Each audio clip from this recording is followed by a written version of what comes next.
Karena kecongkaan itu nggak bisa kita rasakan karena kita dibutakan.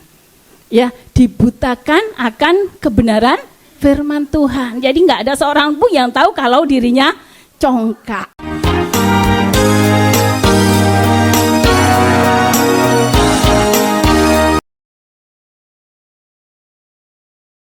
Puji nama Tuhan. Hari ini kita akan sama-sama belajar kebenaran tentang firman Tuhan dengan satu tema, berkat orang yang rendah hati. Saya percaya setiap kita semua mau berkat Tuhan, mau rendah hati. Tunggu dulu. Ya, kita akan membaca di dalam Yakobus 4 ayat 6b. Kita akan sama baca yang B ya. 3-4. Allah menentang orang yang congkak, tetapi mengasihani orang yang rendah hati. Amin. Siapa yang Tuhan tentang? Orang yang congkak. Tetapi orang yang rendah hati akan mendapatkan belas kasih dari Tuhan. Ya, nah congkak, saudara, apa sih congkak itu? Ya, menurut KBBI, congkak itu adalah orang yang merasa dirinya paling mulia, paling benar. Ya, akhirnya sombong, pongah, angkuh. Nah, itu akibat dari kecongkaan. Tapi sayang, setiap kita itu nggak ngerasa kalau kita sedang congkak. Ada yang merasa dirinya congkak? Tidak, saudara, karena kecongkaan itu nggak bisa kita rasakan karena kita dibutakan. Ya, dibutakan akan kebenaran firman Tuhan. Jadi nggak ada seorang pun yang tahu kalau dirinya congkak. Yang tahu orang-orang di sekitar kita. Tiba-tiba teman kita pada lari semua gitu ya. Tiba-tiba teman kita yang biasanya manis-manis langsung sungut-sungut. Kenapa? Karena ada kecongkaan di dalam diri kita. Nah, di sini dikatakan Allah menentang orang yang congkak. Menentang berarti musuhnya Tuhan. Jadi orang yang congkak itu menjadi musuh Tuhan. Nah, mengapa sih orang itu congkak? Ya, nomor satu, biasanya nih orang congkak karena mereka merasa memiliki dirinya. Jangan usik diriku. Ini hatiku. Ini hidupku. Jangan coba-coba mengusik. Ya, ini saudara, merasa memiliki diri sendiri padahal kita ini kan orang-orang tebusan toh. Siapa yang sudah menebus kita? Yesus di atas kayu salib. Kita ini milik Kristus, saudara. Kita nggak berhak atas diri kita. Ada orang yang menyakiti kita, berarti yang sakit yang memiliki kita, toh. Ya, orang melukai kita, yang sakit orang yang memiliki kita. Saya misalnya melukis, lukisan saya jelek, saudara menghina lukisan saya, yang sakit lukisannya apa saya? Hah? Yang ngelukis, saudara. Lu jangan hina ya. Jadi orang yang menghina kita itu menghina Tuhan yang memiliki kita. Jadi santai aja, bro. Oke, yang kedua, ya, orang yang congkak itu biasanya sikit-sikit sakit hati lah.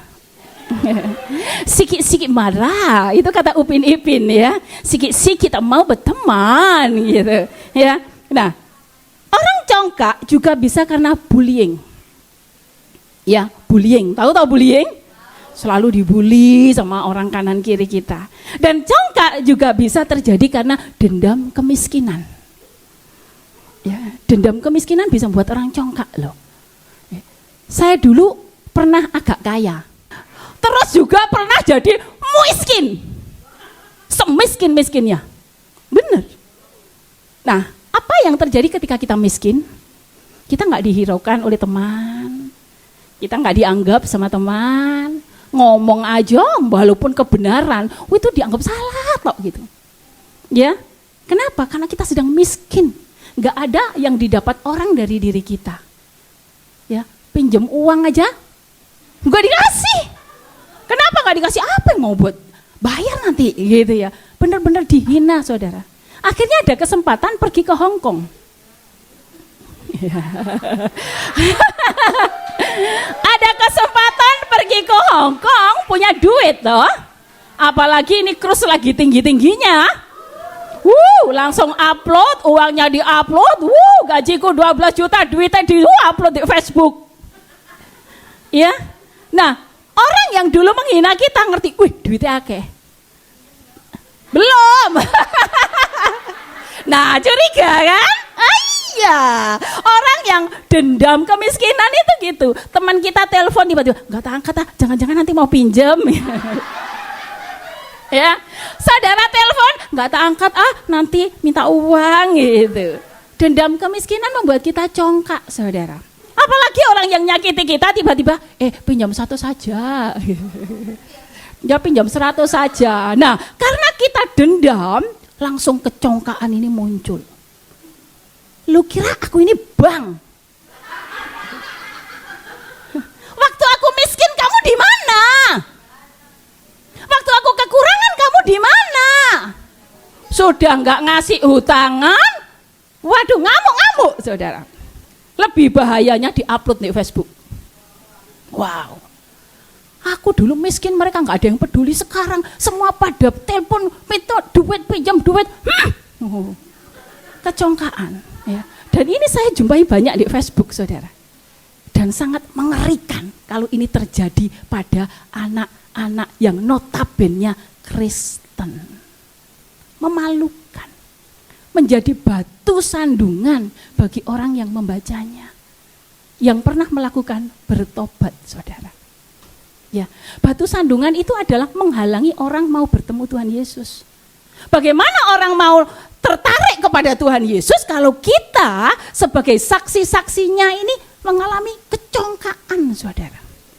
Ya, jadi mulai hari ini kita mau belajar karena congkak itu sangat dibenci oleh Tuhan.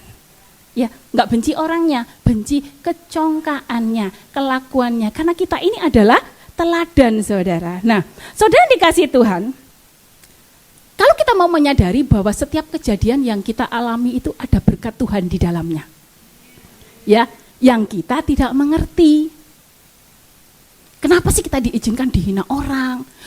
Kenapa kita diizinkan menjadi miskin? Kenapa kita diizinkan menjadi orang yang jatuh? Dari situ ada maksud Tuhan supaya kita ini menjadi orang yang merasa apa yang dirasa oleh orang lain. Ya. Jadi kalau tanpa kita mengalami, kita kan nggak ngerti, saudara. Kalau kita nggak pernah makan apel, kita nggak akan pernah rasanya makan apel.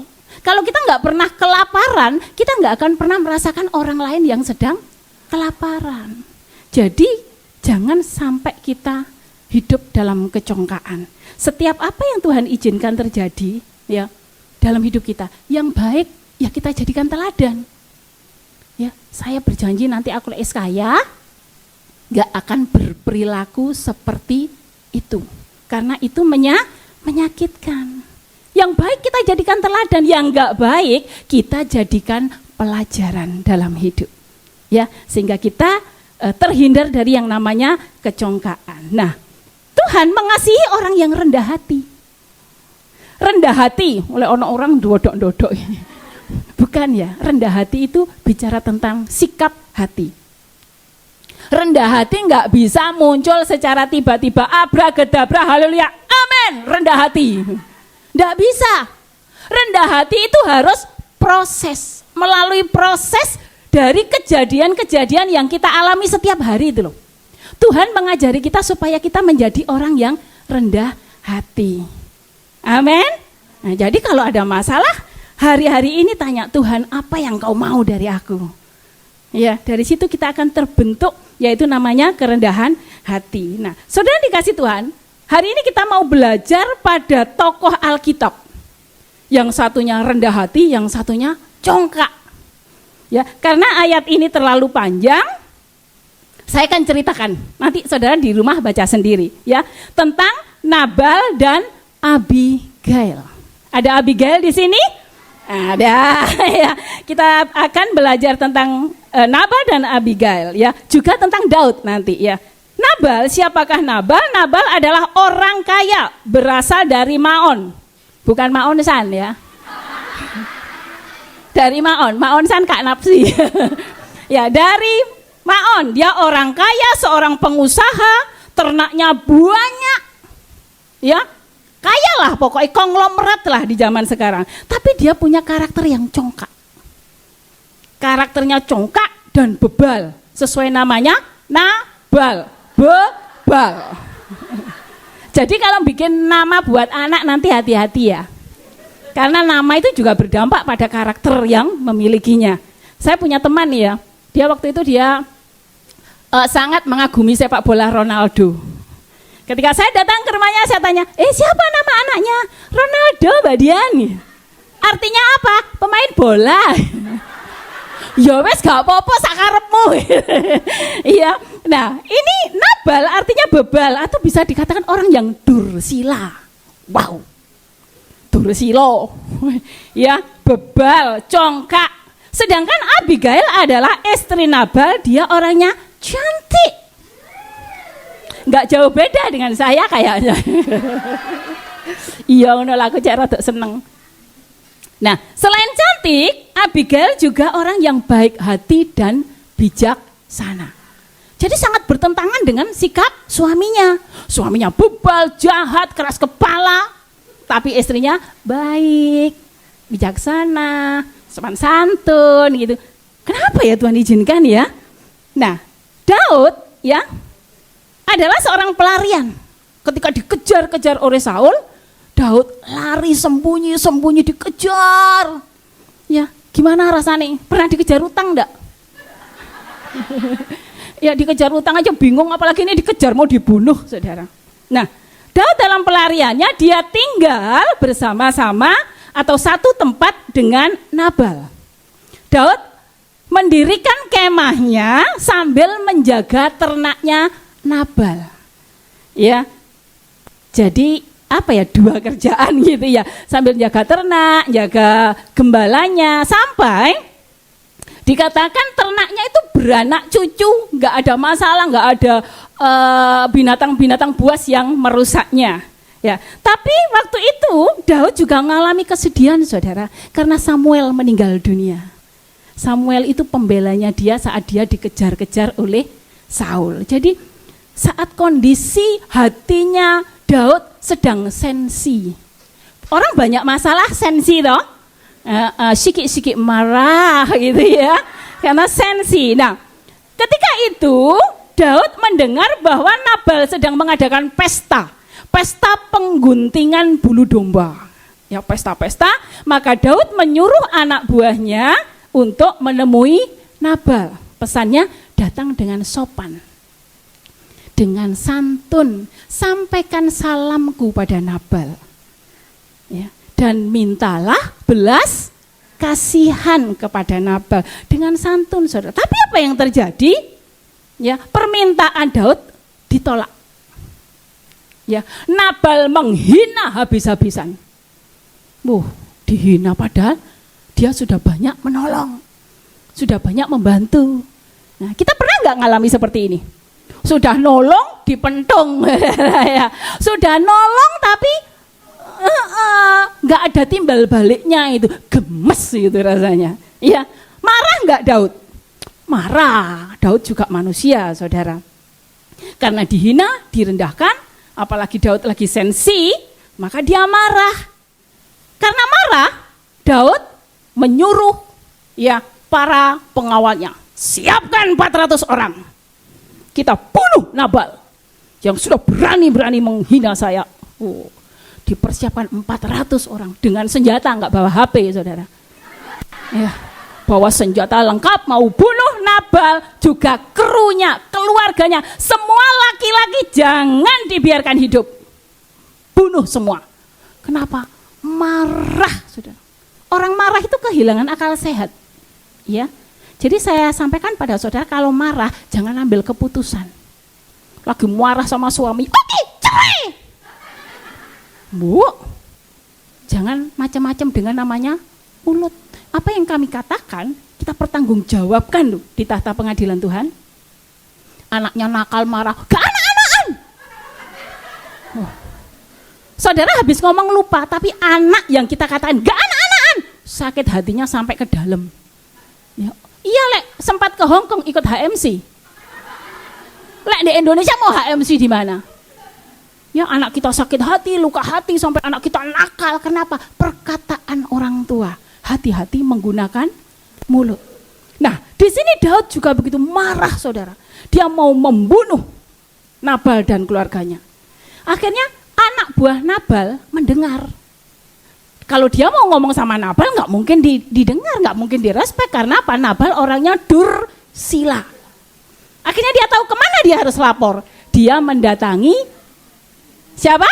Abigail, karena dia baik hati, dia bijaksana. Ya, ini pelajaran buat kita. Kita kalau lagi marah, jangan curhat sama orang yang sedang marah. Tambah parah.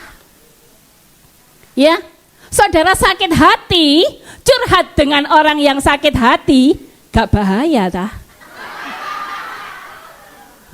Ya, kita sedang dikhianati suami, curhat dengan orang yang dikhianati suami, merasa klop, merasa seia sekata, gak bahaya tah? Hal ini terjadi, saudara. Nah, ini pintar sekali anak buahnya Nabal datang menghampiri majikan perempuannya, menghampiri Abigail. Tuan putri, ini versiku loh ya. Tolong Tuan putri, kita dalam bahaya Tuan putri. Ya, suami Tuan putri marah-marah menghina Daud. Sekarang Daud marah, Daud mempersiapkan tentaranya mau membunuh kita. Tuan putri tolong. Ya. Akhirnya Tuan putri ini bijaksana sekali, saudara. Ya, Tuan putrinya mulai mikir apa yang bisa saya lakukan. Akhirnya kita baca dalam 1 Samuel 25 ayat 18. Lalu segeralah Abigail mengambil 200 roti, 2 buyung anggur, 5 domba yang telah diolah, 5 sukat bertih gandum, 100 buah kue kismis, dan 200 kue ara. Dimuatnyalah semuanya ke atas keledai. Lanjut ayat 23. Setelah mengambil semua bahan makanan, ketika Abigail melihat Daud, segeralah ia turun dari atas keledainya, lalu sujud menyembah di depan Daud dengan muka sampai ke tanah. Wow. Ia sujud pada kaki Daud serta berkata, aku sajalah ya Tuanku yang menanggung kesalahan itu. Izinkanlah hambamu ini berbicara kepadamu dan dengarkanlah perkataan hambamu ini. Ayat 25, ya, janganlah kiranya Tuanku mengindahkan Nabal, orang yang dursila itu, sebab seperti namanya, demikianlah ia, Nabal namanya dan bebal orangnya. Tetapi aku hambamu ini tidak melihat orang-orang yang Tuanku suruh. Begitu luar biasanya nih Abigail, seorang konglomerat, ya, wong pusat, punya kedudukan, punya kehormatan, tapi rela merendahkan diri. Bahkan ini kepala loh, ini kepala, ini kehormatan kita sampai di tanah. Dek kakine Daud, saudara, bicara tentang totalitas penyembahan. Tidak lagi memikirkan harga dirinya. Sujud menyembah dengan luar biasa. Nah, di ayat 18 tadi mengatakan bahwa Abigail membawa makanan. Ya, makanan-makanan dibawa, ya, 5 domba yang telah diolah, 5 sukat bertih. Ini bicara tentang penyembahan itu enggak cukup hanya makanan. Penyembahan enggak cukup hanya dengan nyanyian. Penyembahan tidak cukup hanya dengan tarian. Penyembahan tidak cukup hanya dengan uang. Tetapi penyembahan yang benar adalah penyembahan yang totalitas, merendahkan diri, proskuneo, memberi nilai tertinggi kepada Tuhan sampai ndelosor. Ya, ini yang dilakukan oleh Abigail, saudara. Dari sini saya tuh mikir loh, aduh, Abigail orang yang kaya, yang terhormat, ya, mampu merendahkan diri kayak gitu. Aku ini loh, kok masih sering mempertahankan egoku. Ya, mbok yo diampuni. Apa ngampuni? Langkai dulu mayatku. Disuruh mengampuni, aku yang mengampuni. Dia yang membawa uangku, kok aku yang suruh mengampuni. Aku suruh mengampuni, Dia yang pergi meninggalkan aku, kok aku yang mengampuni? Nehi. Itu kita, betul? Tapi hari ini Tuhan mau kita belajar pada Abigail. Orang yang kaya, orang yang cantik, wong pusat, mau merendahkan diri. Itu yang Tuhan mau untuk kita teladani. Amin. Nah, saudara yang dikasih Tuhan, pertanyaan buat setiap kita nggak usah ngomongin, oh dia enggak. Yuk kita tanya pada diri kita, apakah kita sudah memiliki kerendahan hati seperti Abigail? Nah, di sini Daud, saudara, Daud ini gambaran tentang Tuhan Yesus. Ingat, gambaran, bukan Tuhan Yesus. Ini gambaran. Daud marah. Tuhan Yesus bisa marah? Bisa marah? Bisa, tapi bukan marah-marah. Ada bedanya toh? Marah dan marah-marah. Marah itu biasanya mendidik. Marah itu memuridkan. Tapi kalau marah-marah itu cerewet. Coba saudara tiap hari telepon anakmu. Gimana? Hari ini sudah belajar? Sudah berdoa apa belum? Sudah baca Mazmur 91 apa belum? Hah? Diblokir kamu. Betul? Marah-marah itu bukan mendidik. Ya, anak perlu dimarahi untuk dididik. Ya, kalau dimarah-marah setiap hari, aduh, namanya anak sekarang, hati-hati. Suami juga ditelepon, kemana mas? Tadi malam tak telepon, kok diajak, kamu kemana? Ya, kemana? Ditelepon gak diangkat, WA gak dibalas, gak ada pulsa tak? Sudah berdoa belum? Minggu ke gereja enggak? Baca Mazmur 91. Ingat, di luar sana banyak Abigail. Kita iso kelangan, saudara. Ya, kita bisa kehilangan. Jadi jangan hanya menyalahkan orang lain. Setiap kejadian introspeksi diri. Ya, jangan menjadi orang yang congkak. Aku mencari duit, ya, aku mencari duit. Kamu jangan kabur suami kita. Ya, nah, saya dikasih Tuhan. Abigail gambaran tentang gereja Tuhan hari-hari ini. Ya, seharusnya gereja Tuhan harus memiliki sikap hati seperti Abigail. Penyembahan yang dari dalam hati. Bukan hanya di gereja,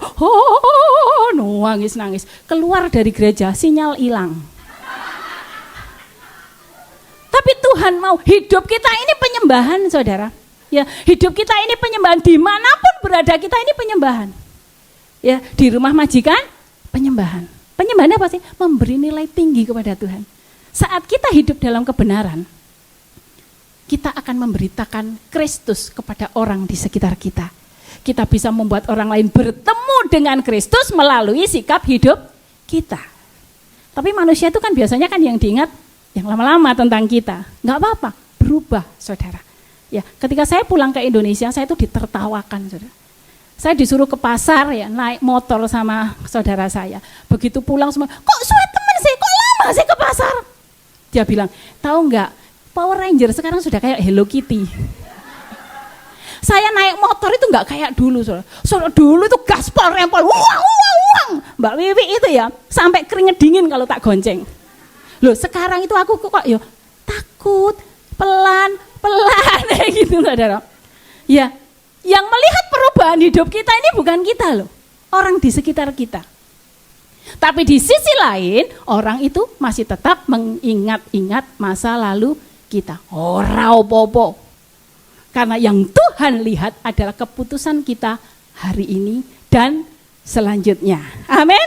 Nah, Nabal bicara tentang orang percaya yang masih duniawi.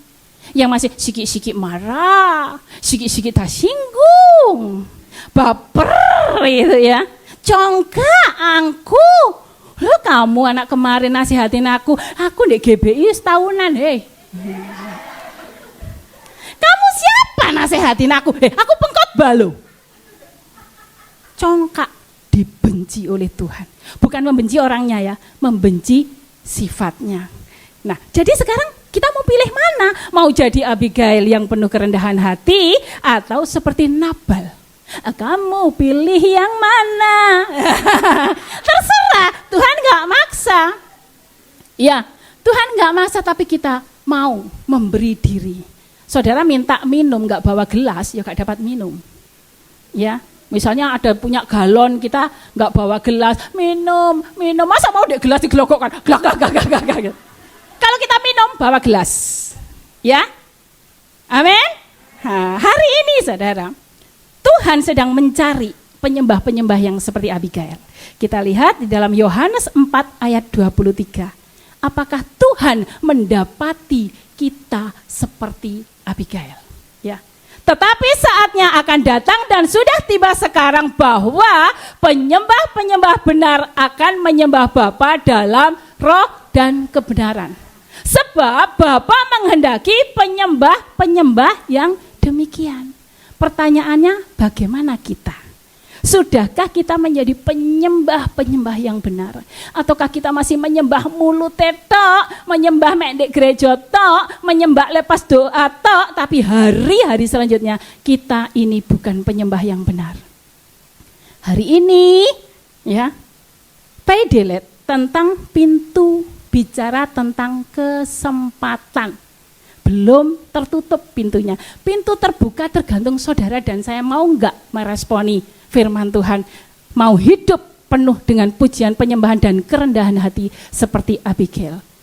Keputusan di tangan setiap kita. Nah, saudara dikasih Tuhan, di sini saya mau bacakan dampak dari penyembahan yang disertai dengan kerendahan hati. Ya, dampak penyembahan yang disertai dengan kerendahan hati. Yang pertama kita, yaitu penyembahan akan mengubah keadaan. Ya, penyembahan yang disertai dengan kerendahan hati akan mengubah keadaan. Ingat, penyembahan tanpa kerendahan hati namanya penyembahan yang palsu. Ingat yang disampaikan Kak Feli ya, penyembahan yang palsu. Lek nyembah lambene tok tapi atine enggak. Kalau telepon mbek bojone, Mas, I love you, Mas. Tapi WA-nya sama cowok lain. Nah, ini bukan cinta sejati ya, bertobat ya. Nah, penyembahan dengan kerendahan hati akan mengubah keadaan. Kita baca 1 Samuel 25 ayat 32 sampai 34. Lalu berkatalah Daud kepada Abigail, terpujilah Tuhan Allah Israel yang mengutus engkau menemui aku pada hari ini. Ini Daud masih marah, saudara ya. Terpujilah kebijakanmu dan terpujilah engkau sendiri bahwa engkau pada hari ini menahan aku daripada melakukan hutang darah dan daripada bertindak sendiri dalam mencari keadilan. 34. Tetapi demi Tuhan Allah Israel yang hidup, yang mencegah aku daripada berbuat jahat kepadamu. Jika engkau tadinya tidak segera datang menemui aku, pasti tidak akan ada seorang laki-laki pun yang tinggal hidup pada Nabal sampai fajar menyingsing. Wow. Amarah Daud sing berkobar-kobar. Ini. Ketika Abigail datang dengan kerendahan hati membawa persembahan, lunak amarahnya. Ya. Lunak amarahnya Daud yang tadinya mau membunuh, yang mau menghabiskan semua orang, enggak sih Dawis. Belas kasih Tuhan juga begitu buat saudara dan saya. Apapun dosa kesalahan kita, semerah kermisi sekalipun, sejahat orang, rusak orang, sembuhlah kita dulu. Kalau kita mau datang kepada Tuhan, mengakui dengan rendah hati, Tuhan ampuni aku, maka Tuhan, belas kasih Tuhan turun atas saudara dan saya. Murka Tuhan tidak turun atas kita. Begitu juga yang dialami oleh Abigail. Amarah Daud bisa reda karena persembahan dengan kerendahan hati. Saudara yang dikasih Tuhan, kalau kita marah, ya, orang marah kita ladeni dengan marah, terjadilah peperangan. Betul? Suami saudara sedang marah nih, saudara balas marah. Apa? Sampai aku, lihat toh aku loh yang berjuang. Kok kamu marah-marah? Oh tidak bisa, aku kepala rumah tangga. Oh tidak bisa, perang saudara. Tapi ketika suami kita marah, Ya, kita hampiri, kita hadapi. Yo sabar. Iki memang gak gampang. Perlu dilatih dari hari ke hari dan perlu menghadirkan Roh Kudus. Ya, buah roh di nomor 9 yaitu penguasaan diri. Lek gak iso menguasai diri mah depan nang tembok. Haleluya. Aku itu dulu tuh hampir mukul nenekku yang di sana, hampir. Aku sedang masak dibentak. Wah, sudah. Saking kagetnya ini tutup apa? Panci tak buateng. Haleluya. Kaget. Hampir emosi saya. Haleluya. Ada kuasa dalam haleluya. Gak sih do marah aku, saudara. Kalau enggak wis sembuh, saudara. Ya saya diproses kayak gitu. Kak Feli bilang, terus haleluya. Berapa kali Kak? 12 kali. Gak mempan, 24. Gak mempan, tambah lagi. Ya, kuat-kuatan. Ya, roh yang ada di dalam kita itu jauh lebih besar kuasanya. Amin. Beri kemuliaan buat Tuhan kita.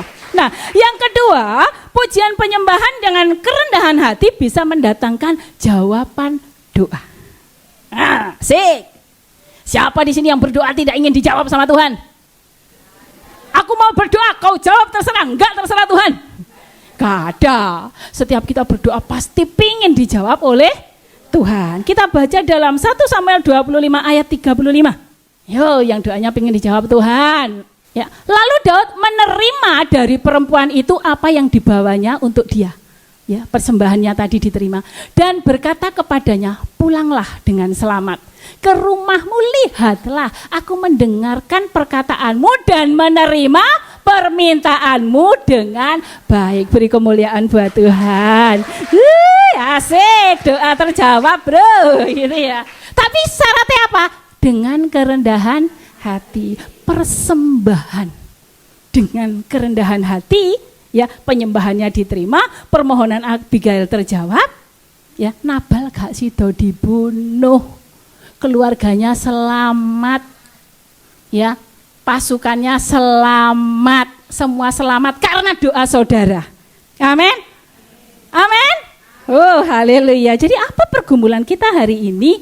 Saudara, jangan khawatir, datang kepada Tuhan, hampiri dengan pujian penyembahan sebagai DNA gereja kita toh. Nah, doa pujian penyembahan ya bersama-sama kita terus berdoa dengan kerendahan hati. Nah, yang ketiga dampaknya adalah doa pujian penyembahan dengan kerendahan hati bisa mendatangkan mujizat. Wow, siapa nggak suka mujizat? Kita baca 1 Samuel 25 ayat 37 sampai 40 ya. Tetapi pada waktu pagi ketika sudah hilang mabuk Nabal itu, diceritakanlah kepadanya oleh istrinya segala perkara itu. Lalu berhentilah jantungnya dalam dada dan ia membatu. Selanjutnya, dan kira-kira 10 hari sesudah itu Tuhan memukul Nabal sehingga ia mati. Jadi mati bukan dari tangannya Daud. Ya, dia mati ya karena mendapatkan hukuman. Ketika didengar Daud bahwa Nabal telah mati, berkatalah ia, terpujilah Tuhan yang membela aku dalam perkara penghinaan Nabal terhadap aku dan yang mencegah hambanya daripada berbuat jahat. Lalu Tuhan telah membalikkan kejahatan Nabal ke atas kepalanya sendiri. Kemudian Daud menyuruh orang untuk berbicara dengan Abigail tentang mengambil dia menjadi istrinya. Loh, diambil rek bojone gitu. Wes mati. Ya, bojonya Abigail wes mati. Ingat, jangan salah. Nah, saudara yang kasih Tuhan. Ya. Nah, pujian penyembahan dengan kerendahan hati mendatangkan mujizat. Apa yang tak pernah dilihat mata, apa yang tak pernah didengar oleh telinga, dan apa yang tak pernah timbul dalam hati disediakan pada orang yang mengasihi Tuhan. Bagi orang yang rendah hati. Beri kemuliaan buat Tuhan. Ya, apakah Abigail pernah berpikir akan menjadi istrinya Daud? No. Gak pernah, sepucuk kuku pun gak pernah. Ya, nggak pernah terpikir, tapi itu loh disediakan bagi orang yang mengasihi Tuhan. Saudara mau mendapatkan mujizat? Sembah Tuhan dengan sepenuh hati. Nah, selanjutnya saudara, ketika membaca ini tapi aku protes loh Mbak Tuhan. Ya, aku protes gini, Tuhan, kecepir jangan lo deh, nggak adil deh. Apa Dian? Lah ini Abigail sudah rendah hati, sudah nurut, sudah taat, pokoknya sudah is the best lah. Lelapo, ya yang bebeknya kok mati. Kira-kira Abigail nangis nggak bojonya mati? Nangis, lu nangis. Bojone mati kok gak nangis? Nangis re, bojone mati. Oh, siapa iku bilang enggak? Tuhan ampuni. Dia nangis. Saya mikir Tuhan kenapa orang sudah baik kok masih dapat masalah kayak gitu. Iya. Tapi saudara, Tuhan gak jawab gitu ya. Aku tanya Tuhan diam aja. Terus kemarin itu waktu saya dengar khotbah lewat YouTube itu, akhir khotbah hamba Tuhan itu bilang gini. Sebelum pulang saudara angkat tangan, yuk kita berdiri angkat tangan. Terimalah berkat dari Tuhan. Ya, engkau kekasih hati Tuhan. Engkau mutiara hati Tuhan. Terimalah berkat dari Tuhan. Tiba-tiba mak jelek. Aku ini kekasih hati Tuhan. Aku ini mutiaranya Tuhan. Loh, kata sederhana itu Roh Kudus bekerja nusuk jantungku, bro. Aku ini mutiaranya Tuhan. Mutiara. Terus mikir aku. Ayat yang ada mutiaranya coba kita baca dalam Matius 7 ayat 6. Jangan kamu memberikan barang yang kudus kepada anjing dan jangan kamu melemparkan mutiaramu kepada babi supaya jangan diinjak-injaknya dengan kakinya lalu ia berbalik mengkoyak engkau. Abigail orang yang berharga di mata Tuhan. Yo ojo lah dapat bojo kayak Nabal. Masa orang baik dapat bojo kayak Nabal? Kalau saudara suamimu pergi, ya meninggalkan kamu, ojo marah, kamu itu permata hati Tuhan. Yang lalu biarlah berlalu. Dia bukan yang terbaik buat saudara. Ojo benci, ojo dendam, bersyukur. Ya, ojo kok mau telepon. Ya wes pergi-pergi ya Mas, kata Mbak Dian, mutiara itu nggak baik diberikan pada babi. Loh, lek ngono aku babi. Suami saudara iso goleki aku nanti marah. Ini kiasan ya, mutiara jangan diberikan pada babi. Artinya orang yang berharga di mata Tuhan itu enggak baik kalau dimiliki oleh orang yang bebal. Ya, jadi pacar saudara pergi is okay. Suami saudara meninggalkan is okay. Ya, kenapa? Karena kita ini mutiara hati Tuhan, harus mendapatkan yang terbaik. Nah selanjutnya, ayo lari, ini sudah 23 ya. Pujian penyembahan yang disertai dengan kerendahan hati bisa memikat hati raja, menggerakkan belas kasihan. Ya, kita baca dalam 1 Samuel 25 ayat 40 sampai 42. Para hamba Daud datang kepada Abigail di Karmel dan berkata kepadanya demikian, Daud menyuruh kami kepadamu untuk mengambil engkau menjadi istrinya. Ya, asik-asik, yes, gitu ya. Untuk menjadi istrinya. Selanjutnya, lalu bangkitlah perempuan itu berdiri, sujudlah ia menyembah dengan mukanya ke tanah sambil berkata, sesungguhnya hambamu ini ingin menjadi budak yang membasuh kaki para hamba Tuanku. Gak pingin jadi bojone. Ya, kemudian ia berkemaslah Abigail dan segera ia menunggang keledainya dengan diiringi 5 orang pelayan perempuan. Ia mengikuti suruhan Daud itu dan menjadi istri Daud. Kalau kita baca endingnya enak ya. Oh nanti itu Abigail jadi istrinya Daud, enak. Tapi prosesnya Abigail itu loh. Ya. Ketika dia kehilangan suaminya, ketika dia mau diancam, keluarganya mau dibunuh, itu pergumulan yang luar biasa. Lah kita kan gampang sudah baca tahu endingnya dari bojone ku nanti. Coba seandainya saudara menjadi Abigail waktu itu. Oh, golong komeng saudara. Betul enggak? Nah, padahal Abigail itu hanya ingin menjadi pelayan, tapi akhirnya dijadikan istri. Nah, memikat hati raja, ya. Kita ini kan calon mempelai Kristus toh. Ya, pujian penyembahan kita dengan kerendahan itu bisa memikat hati Tuhan. Beri kemuliaan buat Tuhan saudara. Ya. Hati yang penuh dengan kasih dan penuh dengan kerendahan hati. Saudara calon mempelai Kristus, persiapkan hati supaya kita menjadi pilihan Tuhan. Jangan sampai kita hilang dari peredaran. Ya, jaga hati, belajar seperti Abigail. Kita nggak mampu, roh memang penurut tapi daging lemah. It's okay, tapi Roh Kudus diberikan kepada saudara dan saya, mempermampukan kita untuk bisa hidup penuh dengan kerendahan hati. Tahun ini tahun Pei Dalet. P bicara tentang mulut. Semua punya mulut? Gunakan mulut untuk bicara yang baik. Gunakan mulut kita untuk memuji Tuhan. Tapi pujian tidak hanya dengan mulut saja. Tidak hanya dengan nyanyian saja. Tapi disertai dengan hati yang merendahkan diri. Maka saudara akan mendapatkan berkat Tuhan. Nah, pintu bicara tentang kesempatan. Hari ini adalah kesempatan. Besok belum tentu loh. Ya, besok belum tentu kita bisa menikmati esok apa enggak. Hari ini hari yang jahat, saudara.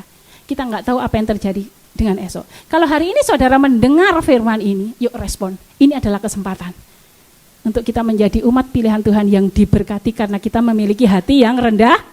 Iya, rendah hati. Nah, jadilah penyembah-penyembah yang benar di dalam Tuhan. Tuhan akan memberkati saudara. DNA gereja kita, doa, pujian, penyembahan, siang dan malam. Lakukan setiap hari akan membentuk karakter kita. Amarah kita mulai reda, kecongkaan kita mulai reda. Pujian penyembahan itu akan berdampak pada sikap hidup kita. Kita yang dulu keras bisa diubahkan dengan doa pujian penyembahan dengan kerendahan hati. Akhirnya orang melihat Kristus di dalam hidup kita.